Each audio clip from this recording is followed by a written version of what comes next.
Haleluya, napenda kukusalimia katika jina la Yesu Kristo Nazareti aliye hai.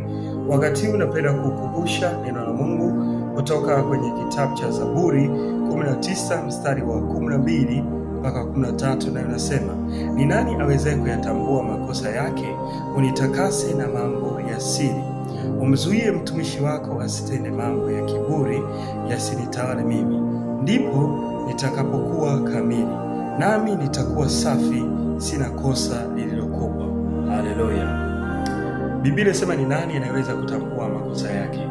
Katika makosa ambayo mwanadamu anaweza akayafanya ni kuwa na kiburi, na katika makosa ambayo ni vigumu sana mwanadamu kuyagundua ndani yake kwamba ana kiburi, ni ngumu sana kutambua kuwa mtu kuwa na kiburi, lakini kiburi kinaoleta matokeo mabaya sana baadaye.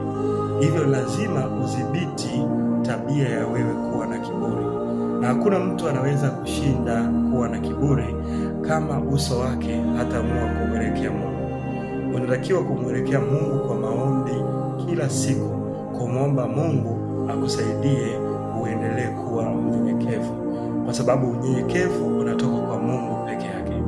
Usipoendelea kumtafuta Mungu, ukiendelea kutumika kama unavyotumika bila kuendelea kumwomba Mungu aendelee kujenga unyenyekevu ndani yako, tabia ya kiburi itaibuka ndani yako na itaweza kupeleka mahali pabaya.